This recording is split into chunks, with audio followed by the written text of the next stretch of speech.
You are causing a disturbance in first class. I am ordering you to comply and return to your assigned seat in the back.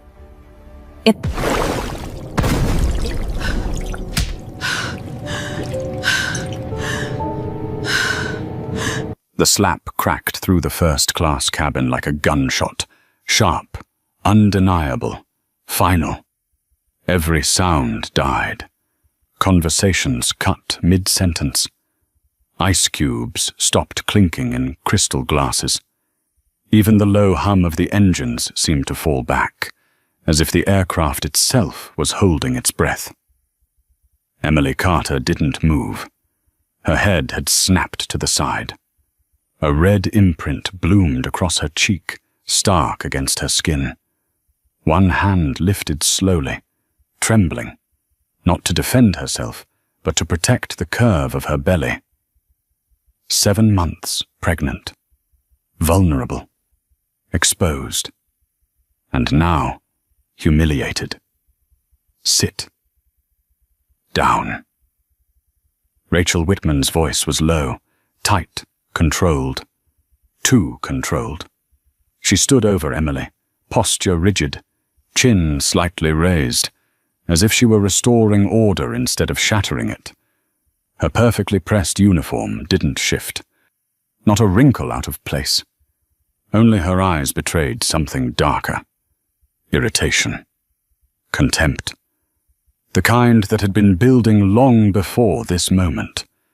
Across the aisle, a man in a navy blazer froze with a champagne flute halfway to his lips. His eyes flicked between them, calculating. Not outrage. Not yet. Just assessment. 2 rows back, an older woman leaned toward her husband. "Did you see that?" she whispered, voice thin, almost curious. Not concerned. Curious. And in seat 2D, Kevin Brooks had already raised his camera. Not high, not obvious, just enough. Click. Emily blinked once. Slow, disbelieving. Her breath came shallow now, uneven. The baby shifted beneath her palm, a sudden, urgent movement that pulled her back into her body, back into reality. Pain threaded through her abdomen, sharp, tightening, then easing just enough to remind her it would come again. "I asked for water," she said. Voice quiet but steady. Too steady for what had just happened. Rachel let out a short laugh. It wasn't loud. It didn't need to be. It carried. "And I told you to wait." Her lips curved. Not quite a smile. Everyone waits their turn. Everyone. The word hung there, heavy with meaning no one dared to name.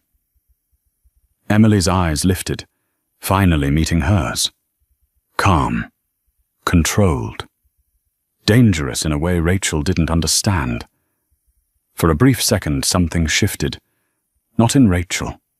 In the room. A man near the window shifted in his seat, suddenly uncomfortable. Another passenger glanced down at his phone, pretending to scroll, pretending not to see. The silence wasn't empty anymore. It was loaded, thick, complicit. Kevin adjusted his grip, zoomed slightly. Click. Rachel noticed. Her gaze snapped toward him, sharp as a blade. "Sir, put that away." Kevin didn't. "I'm documenting," he said evenly, not raising his voice, not breaking eye contact. The word documenting landed harder than the slap. Rachel's jaw tightened. "This passenger is being disruptive," she announced, louder now, projecting authority into the cabin like a shield, refusing to follow safety procedures. Disruptive. Emily let out a slow breath. Pain rippled through her again, stronger this time. She closed her eyes for a fraction of a second, counting through it, grounding herself. 5 seconds. 6. 7. When she opened them, something had changed.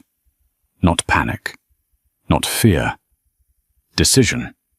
"I'm pregnant," she said, each word placed carefully, deliberately. "I need water. Now." The cabin listened, not because they cared, because they were waiting to see who would win. Rachel stepped closer, invading the small space that still belonged to Emily. "You people always think the rules don't apply to you." There it was. No one reacted, but everyone heard it. Kevin's finger pressed down again. Click. And somewhere far beyond 30,000 feet, in a quiet office no one in this cabin had ever seen, a phone was about to ring. Daniel Carter was signing the last page when his phone vibrated once against the glass table, soft but precise, like a warning that refused to be ignored. He didn't look at it immediately. The boardroom was quiet, sealed in polished wood and controlled air, 30 floors above Manhattan. Floor-to-ceiling windows framed a city that never paused, never hesitated. 8 people sat around the table, all waiting on him, all watching his pen. He finished the signature, set the pen down. Only then did he glance at the screen. Unknown number. He almost ignored it. Almost. "Excuse me," he said, voice calm, measured, the kind that didn't ask permission. He stood, stepping away from the table as he answered. "This is Carter." There was a breath on the other end. Then a man's voice, tight, controlled, but carrying something underneath it. "Urgency.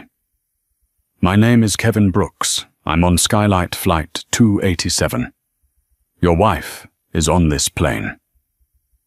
Daniel stopped walking. The room behind him faded. The city outside disappeared. What about her? His voice didn't rise. It dropped, low, dangerous. Kevin exhaled, like he was choosing his words carefully. A flight attendant hit her. "She's pregnant. She's been asking for medical assistance for almost an hour." They ignored her. Silence. Not empty silence. The kind that bends something. Daniel's fingers tightened around the phone. Not visibly. Not dramatically. Just enough that the muscles in his hand shifted beneath the skin. "Say that again." "They hit her," Kevin repeated. "Slower now. Clearer. I have it on camera." Daniel closed his eyes. Just for a second. In that second, memory moved faster than thought. Emily at the kitchen counter that morning, one hand on her belly, smiling despite the weight of everything she carried. The way she had laughed when he insisted on first class. The way she trusted him. "I want to see how they treat people when they think no one's watching," he had said. Now he knew. When he opened his eyes, something had changed. Not anger. Precision. "What's your seat number?" Daniel asked. 2D. "Stay where you are. Do not stop recording. Do not let them take that footage." "I won't." The call ended. Daniel turned back toward the table. 8 executives looked up at him, sensing the shift before he spoke. People at that level always did. Power recognized power, and it recognized when something had just gone wrong. "We're done here," Daniel said. One of them, a gray-haired man with a practiced smile, leaned forward. "Mr. Carter, we still need to—" "No." Daniel didn't raise his voice.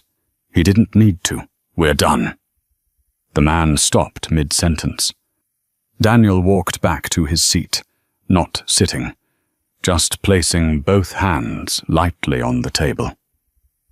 Effective immediately. Initiate emergency protocol on all Skylight operations.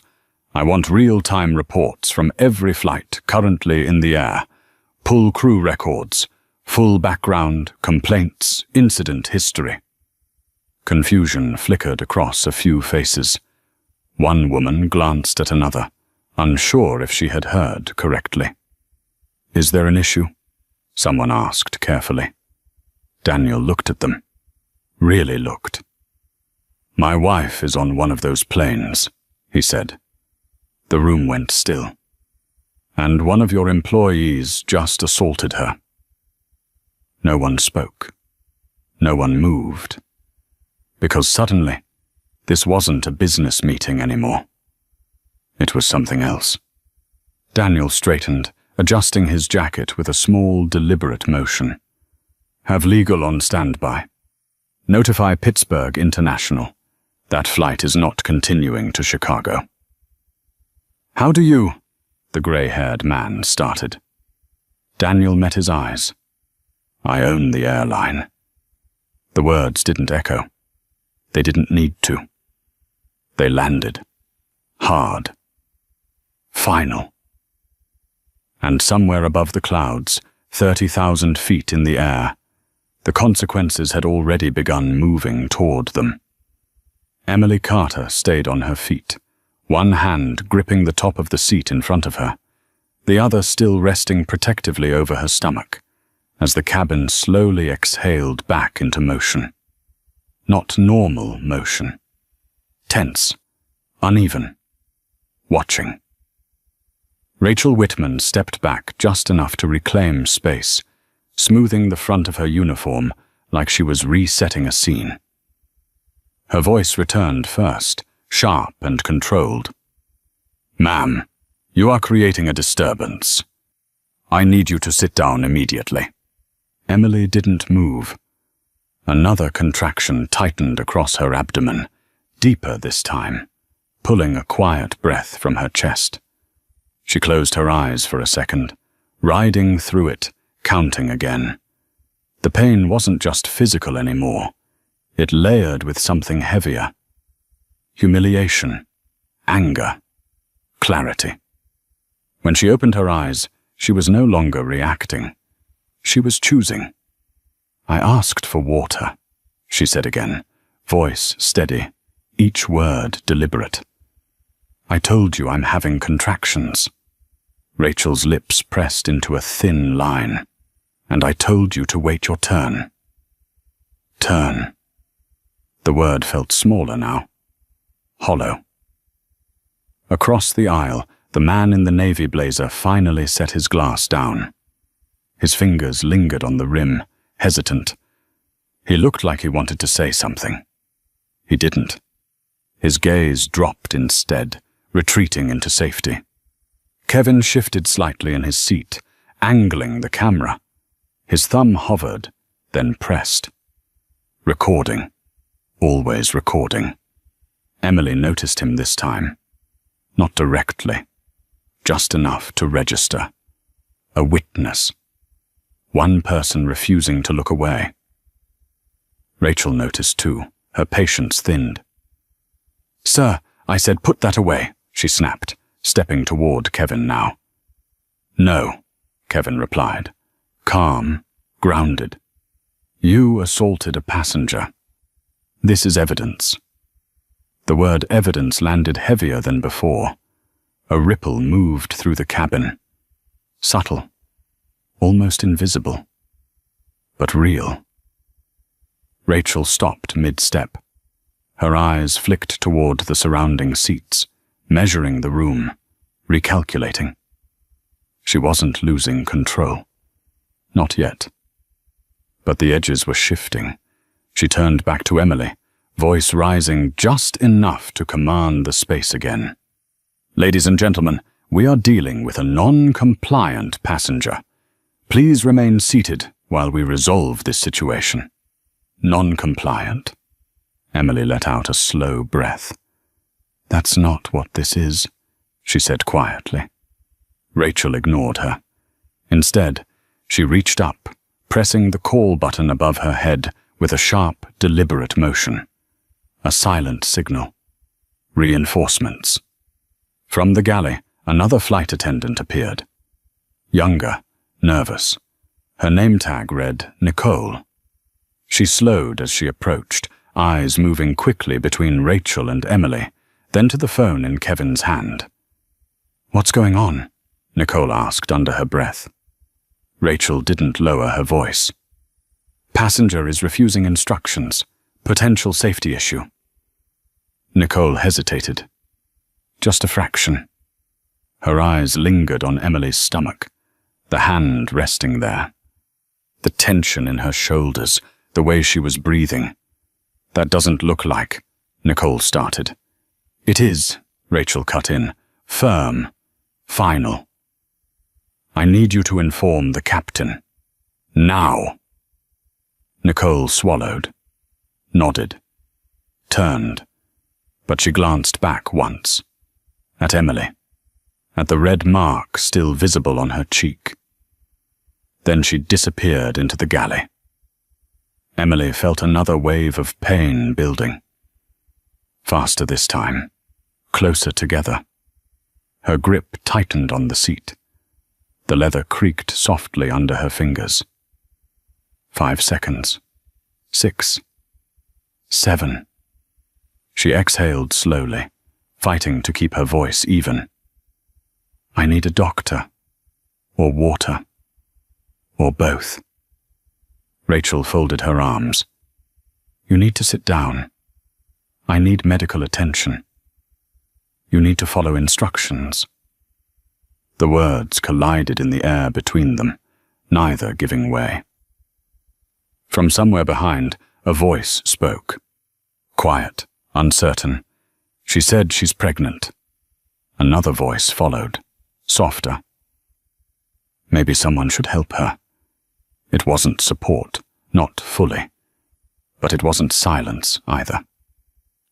Rachel's head turned slightly, just enough to acknowledge the shift. Her jaw tightened again. Control was slipping. Not dramatically.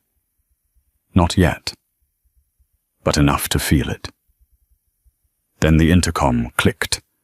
A low hum filled the cabin, and the captain's voice came through, steady, authoritative, cutting clean through everything. "Ladies and gentlemen, this is your captain speaking. We've been made aware of a situation in the cabin." A pause. Short. Measured. "We will be diverting to Pittsburgh for an immediate landing." The words settled like weight. Real now. Unavoidable. Emily closed her eyes again, just for a moment. Not in fear. In knowing. Because somewhere, beyond this cabin, beyond this moment, something had already been set in motion. And it was coming. The plane began its descent before anyone said another word. Not steep, not dramatic. Just enough that the engines shifted tone, a low pull beneath the floor that every frequent flyer recognized. Something wasn't right, not routine, not planned. Emily lowered herself slowly back into her seat, one hand bracing against the armrest, the other never leaving her stomach. The movement was careful, controlled, but the strain showed in her face now. The contractions were closer, sharper. Her breathing came in measured bursts, each one held just long enough to keep the pain from spilling over. Rachel Whitman stood in the aisle, posture locked, scanning the cabin like a guard reclaiming territory. Her authority hadn't broken. It had hardened. Seatbelts fastened. Tray tables up. "We're preparing for landing," she said, voice crisp, rehearsed, as if nothing had happened, as if no one had seen. Kevin didn't stop recording. His camera tracked her as she moved, then shifted back to Emily, capturing the small details most people missed. The way Emily's fingers curled tighter with each wave of pain, the way her lips pressed together to keep from making a sound, the red mark on her cheek, still visible, still undeniable. 2 rows ahead, the man in the navy blazer finally leaned toward the aisle. "Is she okay?" he asked, voice low, uncertain, like he wasn't sure he had the right to ask. Rachel didn't look at him. "She's fine," she replied quickly, too quickly. "Please remain seated." "Fine." The word passed through the cabin and dissolved, because everyone could see it wasn't true. Nicole reappeared from the galley, her steps slower now, more cautious. She stopped beside Rachel, leaning in just enough to keep her voice contained. "Captain said we need a full report," she whispered. "Ground's already alerted." Rachel didn't react. Not outwardly, but her shoulders tightened just a fraction. "Handled," she said. "Non-compliant passenger. Escalation. Standard procedure." Nicole hesitated. Her eyes moved again to Emily, then to Kevin's phone, then back to Rachel. "That's not what it looked like," she said, barely above a breath. Rachel turned her head. Slow. Controlled. "What it looked like," she said quietly, "is not your concern." Nicole swallowed, stepped back, but she didn't leave this time. She stayed, watching. The plane dipped slightly, the city below beginning to form through the windows. Grey buildings, tight grids of streets. Pittsburgh rising up to meet them faster than expected. Emily shifted in her seat, trying to find a position that eased the pressure. It didn't. Another contraction hit, stronger than the last. Her breath caught, a sharp inhale she couldn't fully hide this time. Kevin leaned forward slightly. "Ma'am," he said, voice steady but urgent. "You need medical help when we land. I've got everything on video. You're not alone here." Emily turned her head just enough to meet his eyes. For the first time, something in her expression softened. Not relief. Recognition. "Thank you," she said, barely above a whisper. Across the aisle, the older woman who had been whispering earlier now sat rigid, hands folded tightly in her lap. Her gaze flicked between Emily and Rachel, something uneasy settling into her features. Doubt. Late, but real. The man beside her cleared his throat. "They shouldn't have let it get this far," he muttered, not quite to her, not quite to himself. Rachel heard it. Her head turned again, sharp, precise. "Sir, I need you to remain focused on landing procedures." He nodded quickly, retreating back into silence. The engines roared slightly louder now as the plane aligned for approach. The cabin lights dimmed. The outside world pressed closer. Emily closed her eyes. Counted. 4. 5. 6. Her hand pressed firmer against her stomach. "Hold on," she murmured. Not to anyone in the cabin. Not to Rachel. Not to Kevin. To the life inside her. The wheels hit the runway harder than usual. A jolt, a bounce. Then the long, controlled roar of deceleration as the aircraft raced down the strip. No one spoke. Because now it was real. The plane slowed, turned, rolled toward a remote section of the airport, far from the terminal lights, far from the normal gates. Rachel straightened, smoothing her uniform again, preparing. Not to help, to defend. And in the distance, flashing red and blue lights were already waiting. The plane came to a full stop far from the terminal, surrounded by flashing lights that painted the cabin walls in pulses of red and blue. No one moved. The seatbelt sign stayed on. The engines idled low, a steady vibration underfoot that made everything feel suspended, unfinished. Emily sat still, her back pressed into the seat, her breathing uneven now. Sweat had formed along her hairline, catching the dim cabin light. Another contraction tightened through her, slower this time, but deeper, dragging a quiet sound from her throat she couldn't fully hold back. Kevin lowered the camera just enough to speak.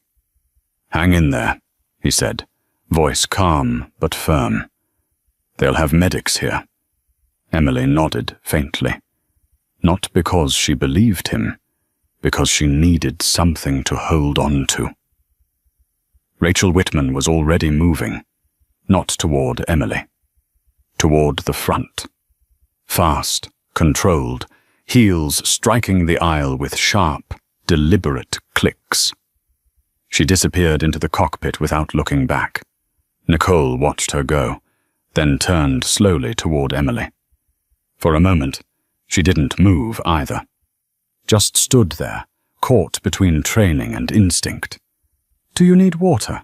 Nicole asked quietly. Emily gave a small, exhausted laugh. It didn't carry humor. "I've needed water for the past hour." Nicole's face tightened. She glanced toward the cockpit door, then back at Emily. Decision flickered across her expression. She turned quickly, heading to the galley. Kevin raised the camera again. Still recording. Across the cabin, the man in the navy blazer shifted in his seat, his confidence gone now. "This is getting out of hand," he muttered, louder than before. No one disagreed. But no one stepped in. The cabin door at the front opened with a sharp mechanical sound. Cold air rushed in. Voices followed. Firm.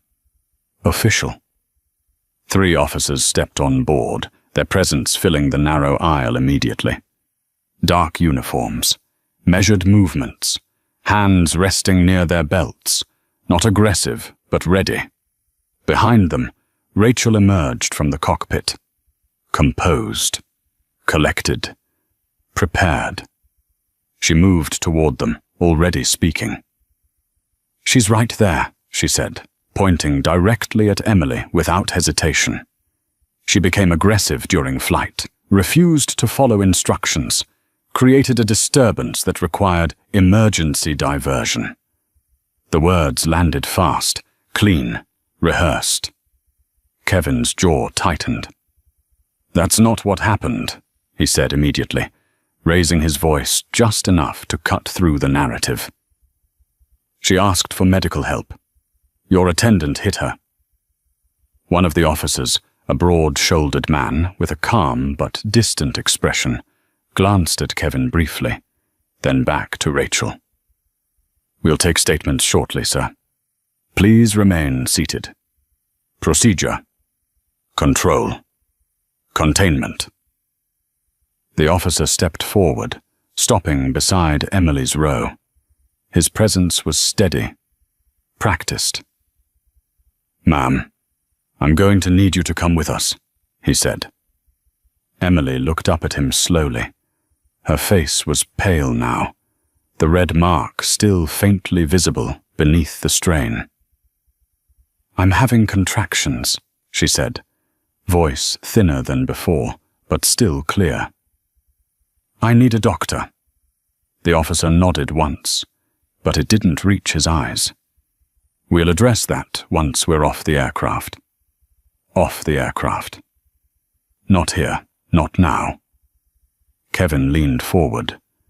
"She shouldn't be moved without medical evaluation," he said. "I have footage of everything. She's the victim here." The second officer stepped slightly closer, positioning himself between Kevin and the aisle. "Sir," I said, "remain seated." Kevin didn't lower the camera. "I'm not interfering," he replied evenly. "I'm documenting." Nicole returned from the galley, a small bottle of water in her hand. She hesitated when she saw the officers, then stepped forward anyway, offering it to Emily. "Here," she said softly. Emily took it with shaking hands. Rachel noticed. Her eyes narrowed. But she said nothing. Not now. Emily unscrewed the cap slowly, her fingers unsteady, and took a small sip. It barely helped. But it was something. Another contraction hit. Stronger. Her hand gripped the armrest, knuckles whitening. Her breath caught again, sharper this time, impossible to hide. The officer shifted slightly, impatience creeping into his stance. "Ma'am, we need to move." Emily looked at him, then at Rachel, then at the aisle ahead. A long second passed. Then she nodded. Not because she agreed, because she had no choice. As she began to stand, the entire cabin watched, some with guilt, some with curiosity, most with bounce. And Kevin kept recording, because somewhere beyond this plane, the truth was already moving faster than all of them. Emily Carter pushed herself up from the seat slowly, every movement deliberate, controlled, like her body no longer fully belonged to her. The aisle felt narrower now, the air heavier. She steadied herself with one hand on the seat back, the other pressed firmly against her stomach as another contraction rolled through her, sharper than before. Her breath broke slightly this time. Not loud, but enough. The closest officer noticed. His eyes flicked down, then back up, uncertainty cracking through his professional mask for just a second. "Ma'am, are you able to walk?" he asked, voice softer now. Emily nodded once. "I don't have a choice," she said. The words didn't accuse. They didn't need to. Rachel Whitman stepped aside just enough to clear the path, her posture still rigid, still composed. But her gaze followed Emily closely, measuring, calculating, making sure the narrative stayed intact. "Careful," she said flatly, not reaching out, not offering help. Nicole did. She moved in without thinking, her hand hovering near Emily's arm. "I've got you," she murmured, barely audible. Rachel's eyes snapped to her. A warning. Nicole didn't step back. Not this time. Emily took one step forward, then another, each one slower than the last. The entire cabin tracked her movement like a camera pan, row by row, face by face. No one spoke. No one stopped it. But something had shifted. The silence wasn't neutral anymore. It was watching itself. Kevin stood, not fully. Just enough to lean into the aisle, phone still raised. "I'm coming with her," he said. "No, you're not," the second officer replied immediately, blocking him with a firm hand against his chest. Not forceful. Final. Kevin didn't push, but he didn't lower the phone either. "You don't get to rewrite this," he said quietly, eyes locked on Rachel. Rachel ignored him, or tried to. Emily reached the front of the cabin just as another contraction hit. Hard. Her knees buckled slightly, her hand gripping the edge of a seat to stay upright. A sharp inhale cut through the silence, raw this time, impossible to disguise. Nicole stepped closer. "She needs a medic now," she said, louder than before, her voice breaking through the controlled environment. The first officer turned toward the open cabin door, where flashing lights pulsed just beyond the threshold. He raised his radio. "We need medical assistance at the aircraft. Female passenger, late pregnancy, active distress." Static crackled. A response came back. "Copy." Emily exhaled slowly, her body shaking now, not from fear, but from the effort of holding everything together. She glanced back once, down the aisle, at the rows of faces. Some looked away immediately, some didn't. Kevin held her gaze. Just for a second, and nodded. Not reassurance. Recognition. Rachel stepped forward again, reclaiming space at the front. "We'll take it from here," she said to the officers, her tone shifting, softer now, cooperative, almost helpful. The shift was subtle, but it was there. The officer didn't respond immediately. His eyes lingered on Emily, on the way she stood, barely steady, on the faint mark still visible on her cheek. Then he stepped aside slightly. "Just enough. Let's get her off the aircraft," he said. Emily moved again. One step, then another. The threshold of the plane loomed in front of her now, the open door framing the flashing lights outside, the cold air rushing in, carrying voices, urgency, reality. As she stepped onto the jet bridge, her hand tightened over her stomach again. "Hold on," she whispered under her breath. Behind her, Rachel Whitman finally exhaled. Not relief, control regained. Or so she thought. Because in that exact moment, in a control room miles away, a red alert lit up across Skylight's internal system.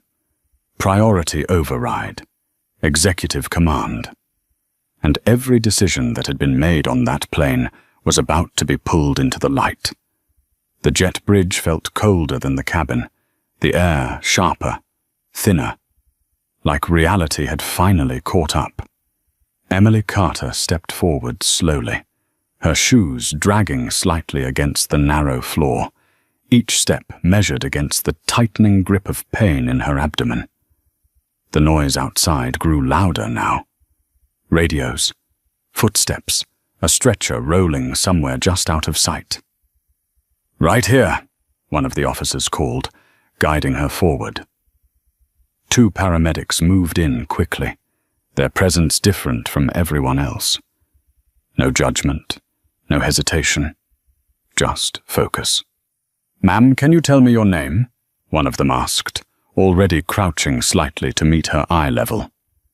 "Emily," she said, her voice thinner now.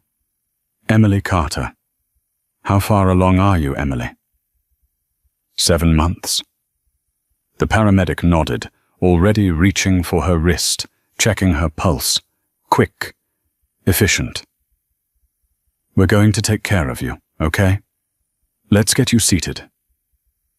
They guided her onto the stretcher, careful but fast. Emily didn't resist. Her body gave in now, the strength she'd been holding finally slipping under the weight of what was happening. Another contraction hit. Stronger. Her fingers curled into the thin blanket beneath her, her breath breaking as she tried to push through it. "Contractions are close," the second paramedic said, glancing at his partner. "We need to move." They began rolling her down the jet bridge.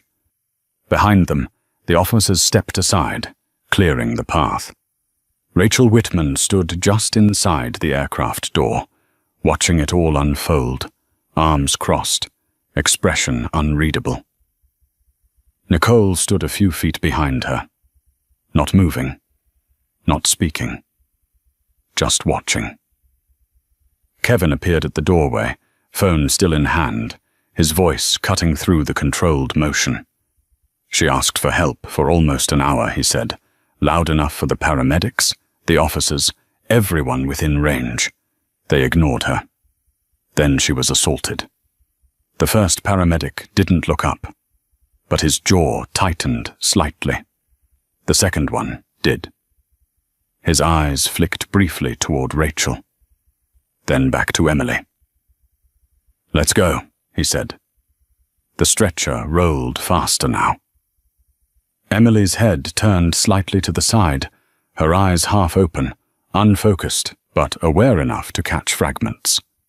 The flashing lights outside, the tension in voices, the way everything suddenly felt urgent now that it was visible. Too late.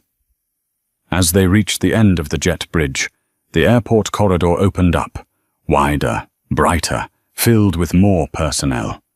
A supervisor in a dark suit stepped forward, clipboard in hand, already speaking. "What's the situation? Pregnant passenger," one of the paramedics replied without slowing. "Possible preterm labor. Needs immediate evaluation." The supervisor nodded quickly, stepping aside, but his eyes shifted past them, toward Rachel. Recognition flickered. Concern followed. Rachel stepped off the plane at that moment, heels striking the floor with controlled precision. "We had a non-compliant passenger," she began, her voice already forming the narrative again. "She became disruptive mid-flight. That's not accurate," Kevin cut in sharply, stepping fully into the corridor now. Several heads turned. The supervisor's attention snapped to him. Kevin didn't hesitate. He raised his phone slightly. "I have the entire incident recorded. She requested medical assistance multiple times. She was denied. Then your employee struck her." Silence hit fast. Clean. Rachel's expression didn't break, but her eyes sharpened. "You're interfering with an active situation," she said, her tone dropping, colder now. "You need to step back." "I'm documenting the truth," Kevin replied. The supervisor looked between them, then at the phone, then down the corridor where Emily was being rushed away, her body tightening again against another contraction, her voice finally breaking through in a low, strained cry that echoed off the walls. That sound changed something. Not dramatically, but enough. The supervisor turned back to Rachel. "Is there footage?" he asked. Rachel hesitated. "Just for a second." "No," she said. "Our system." "There is," Kevin said, cutting in again. "And it's already backed up." That landed. Harder than anything else. Rachel's composure held. But barely. Because somewhere far beyond this corridor, beyond this airport, beyond this moment, that footage was no longer just evidence. It was leverage. And the man who now owned that leverage was already watching everything unfold. The ambulance doors slammed shut with a hollow thud that echoed down the corridor, cutting through every voice still trying to control the story. Emily Carter lay strapped to the stretcher, oxygen mask pressed gently over her face now, her chest rising unevenly beneath it. The paramedic beside her checked the monitor again, eyes narrowing slightly. Contractions are tightening. "We're not waiting," he said, tapping the side of the vehicle. "Go." The siren came alive instantly. Sharp, urgent, unforgiving. As the ambulance pulled away, red and blue lights streaked across the glass of the terminal, reflecting off faces that had only moments ago been distant, detached, silent. Now they were watching. Really watching. Back inside the corridor, the silence didn't return. It shifted. Rachel Whitman stood exactly where she had been, posture still intact. But something in her expression had changed. Not fear. Not yet. But the edges of certainty were beginning to blur. The supervisor stepped closer, lowering his voice just enough to keep control. "I need clarity," he said. "Now." Rachel didn't hesitate. The passenger refused crew instructions, escalated the situation, and became physically aggressive. We followed protocol. The words came fast, clean, but they didn't land the same way anymore. Kevin stepped forward again, slower this time, deliberate. He didn't raise his voice. He didn't need to. "That's not what happened," he said. "And you know it." The supervisor's eyes shifted to him again. Sir, I'm going to need you to— I have the entire sequence, Kevin continued, holding up his phone just enough for the screen to catch the overhead lights. Time stamped. Audio clear. Visual clear. From the moment she asked for water to the moment your employee hit her. Hit her. No one corrected it. Rachel's jaw tightened. That device needs to be secured, she said, turning slightly toward the officers, her tone sharper now. It contains sensitive material related to an active investigation. Kevin didn't move. No, he said. One of the officers stepped forward, cautious but firm. Sir, we're going to need you to hand that over temporarily. Kevin shook his head once. With respect, officer, I'm not surrendering evidence of a potential assault without legal counsel present. Legal counsel. The words slowed everything down. The supervisor exhaled quietly, tension settling deeper into his stance. He looked at Rachel again, this time longer, more carefully. Did anyone else witness the incident? He asked. For a moment, no one spoke. Then a voice came from behind. Soft, but steady. I did. Nicole. She stepped forward, her hands slightly clenched at her sides, her eyes no longer avoiding anything. She asked for help multiple times, she said. She said she was pregnant. She said she was in pain. Rachel turned toward her slowly. You need to think very carefully about what you're saying, she replied, her voice low, controlled, edged with warning. Nicole didn't look away. I am, she said. Another voice followed. The older woman from the cabin stepped into the edge of the group, her posture less certain, but her gaze firm enough now. I saw it too, she added. She wasn't aggressive. She was scared. The shift was no longer subtle. It was visible. The supervisor straightened slightly, his attention now split across multiple directions. All right, he said, more to himself than anyone else. We're going to need full statements from everyone involved. Rachel opened her mouth to respond, then stopped, because in that exact moment, every phone in the corridor vibrated. At once, a sharp, synchronized interruption that cut through the tension like a blade. The supervisor pulled his phone from his pocket first, looked down, and froze. The color drained slightly from his face as he read. What is it? One of the officers asked. He didn't answer immediately. Instead, he lifted his eyes, slowly, toward Rachel. This incident, he said carefully, each word heavier than the last, has been flagged under executive review. Rachel didn't react, but something behind her eyes flickered. Executive? She repeated. The supervisor swallowed once.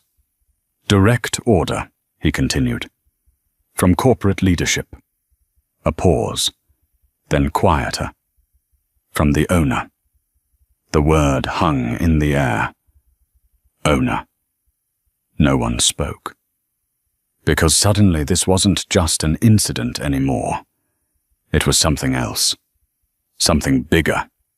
And somewhere not far from here, the man who now controlled everything was no longer watching.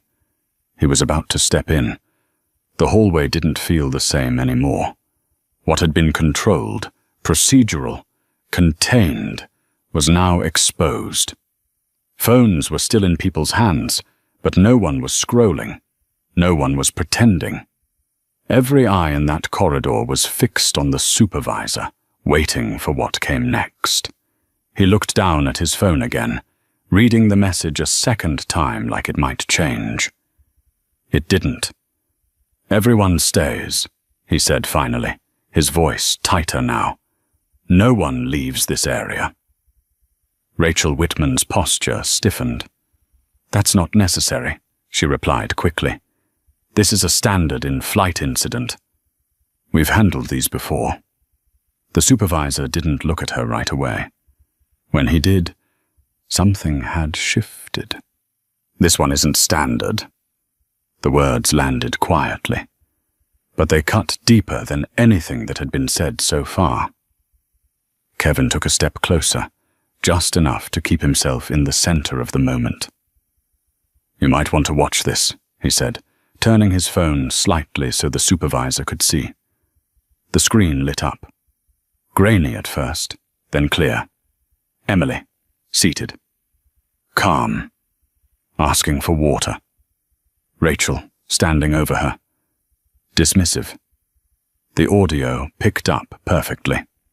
"I told you to wait." The video continued. Emily explaining. She was pregnant. Rachel's tone sharpening. Then, the moment. The slap. Sharp. Sudden. Unmistakable. The sound echoed through the small speaker. No one spoke. No one moved. Because now it wasn't a version of events. It was truth. Captured. Locked. Permanent. The supervisor's jaw tightened as he watched. His eyes didn't leave the screen until the clip ended. Slowly, he looked up. At Rachel. "Do you want to revise your statement?" he asked. Rachel didn't answer immediately. For the first time, there was a delay. A fracture. She was escalating, Rachel said finally, but the certainty wasn't as clean now. "I was maintaining control of the cabin." "You struck a passenger," the supervisor replied. You struck a pregnant passenger. That landed differently. Heavier." Rachel's lips parted. Closed. Kevin lowered the phone slightly, but didn't turn it off. "There's more," he added quietly. The supervisor nodded once. "Save it. Don't share it yet. I already backed it up." "I figured." Behind them, Nicole stood still, her hands no longer shaking. She wasn't unsure anymore. She was watching Rachel now, really watching her, as if seeing her for the first time. Rachel felt it. All of it. The eyes, the shift, the loss of control. "This is being blown out of proportion," she said, her voice tightening, the control slipping just enough to hear it.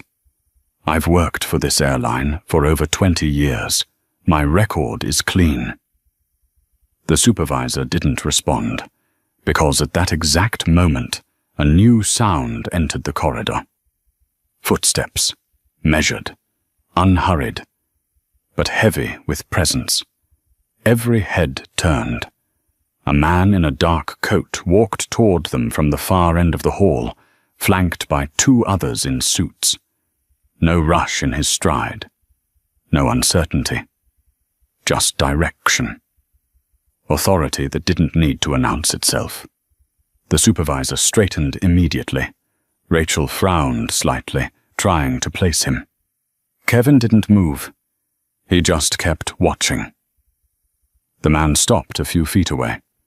His eyes moved once across the group, taking everything in. The officers, the supervisor, Rachel, Nicole, Kevin. Then he spoke. "Who's in charge here?" The supervisor stepped forward instinctively. "I am, sir. We were just..." The man raised a hand. Not aggressively. Just enough. And the supervisor stopped talking. The man's gaze shifted, landed on Rachel. Held. For a second too long. "Is that her?" he asked, voice calm, controlled, but carrying something beneath it. Something sharp. No one answered. They didn't need to. Because Rachel felt it. That moment. That shift. Something inside her dropped. Not fully. But enough. The man nodded once, almost to himself, then reached into his coat, pulled out his phone, and turned the screen outward. A photo. Emily, on the stretcher, oxygen mask on, eyes closed. Rachel stared at it, then back at him, and for the first time since this began, she wasn't in control of the room anymore, not even close.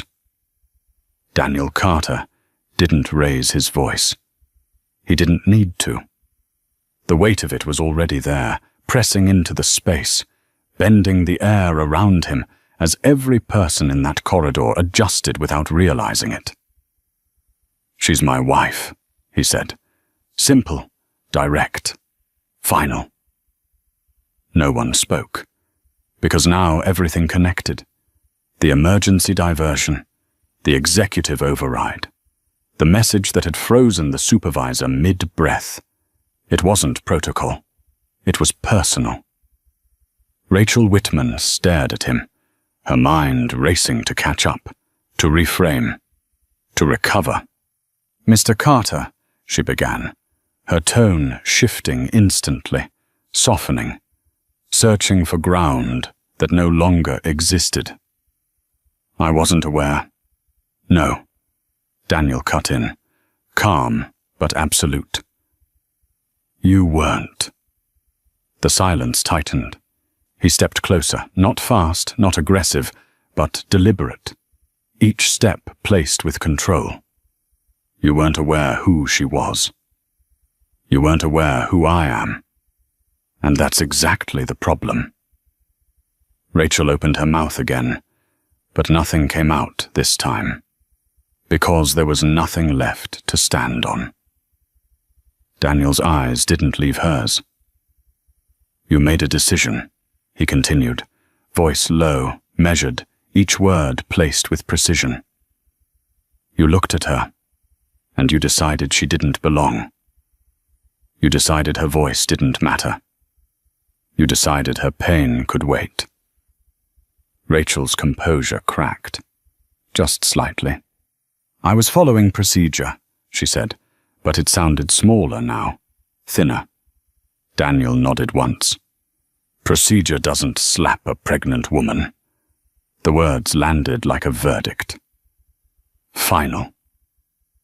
Behind him, the supervisor shifted, his posture tightening again, now fully aware of where this was going.